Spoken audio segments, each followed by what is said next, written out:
Hey guys, Paul with Weapons of the World here. Today I'm going to be talking about the iconic Uzi submachine gun. If you guys grew up in the 80s, 90s, even the late 70s, you definitely saw this gun in many a Hollywood action thrillers used by Terminator and all sorts of different action stars. Some basic information about the Uzi. Its country of origin is Israel. Caliber is 9mm parabellum. Overall length, with the stock fully extended, or with the wooden stock as it was originally configured and how it has on now, is 25 inches. With the stock folded, it goes down to a very short 18 inches. Overall weight is just a little over 8 pounds. The barrel length itself is a little over 10 inches, even though the barrel just comes out right over here at about 4 inches out of the past the handguard, which I'll get into why that is here in a minute. The magazine, it holds either 25 or 32 rounds.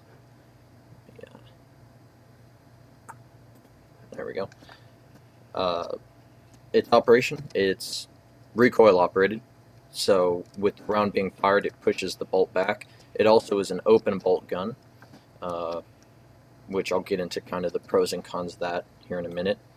Its rate of fire is about 600 rounds per minute, pretty steady. You can be pretty accurate on full auto with that rate of fire if you're just squeezing off short bursts. Overall effective range is only about 100 meters, maybe 110 or 20. But for a submachine gun, that's perfectly fine. You're really not expecting anything more than that. So, some little history. Oh, crap's popping up on my screen now. Cool. So, some brief history of the Uzi. It was absolutely beloved by Hollywood thrillers, and really few weapons have entered into popular culture more than this gun. Maybe the AK-47 and M16. It was designed by a Lieutenant Uzil Gal, if I'm pronouncing that right, probably not. And it was needed in the very beginning of Israel's existence, just after World War II. It was designed around the Czech VZ-23 series of submachine guns, in which the bolt itself is actually wrapped around the well, it's placed. Let me rephrase that. It's placed forward of the firing chamber, and the bolt. Let me try and get a better. Ooh, cutaway. Perfect. So this part right here in the red is the actual bolt. Let me slow this down. So when you fire, you pull the trigger. The bolt goes forward, picks up a round, and fires. It has, I believe, a fixed firing pin. So that instantly fires off the round, and you can see there's no piston, no gas impingement system or anything. So when the round is fired, it just goes straight back by the recoil of the round being fired itself. And the ejector is, let me try and get a close-up, right here, right there. And that ejects the spent casing, and again, when you fire it, it chambers the next round. It was very simply made and very easy to operate.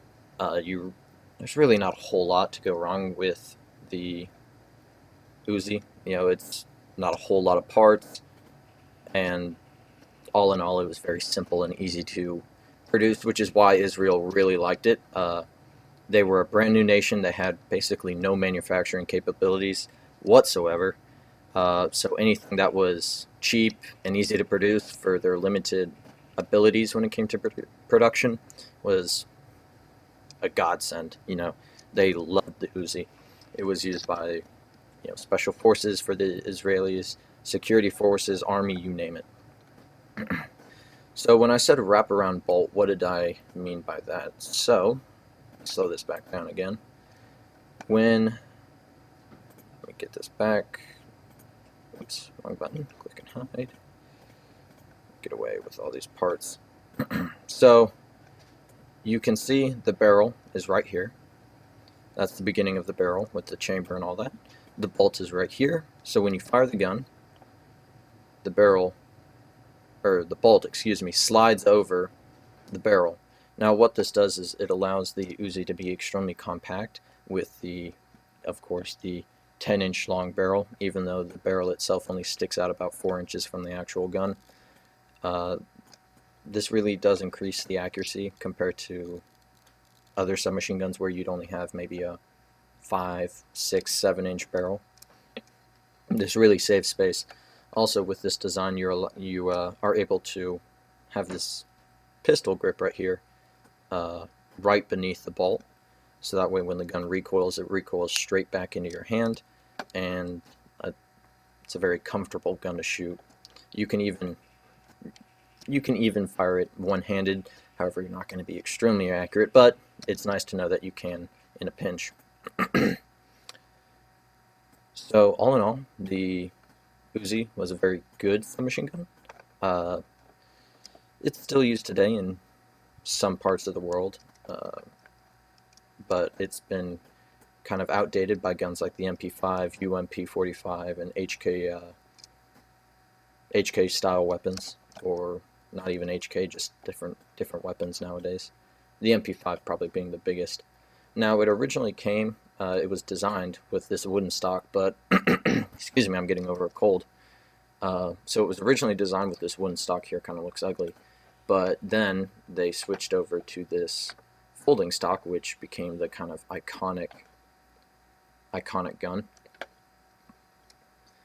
or the iconic stock, excuse me.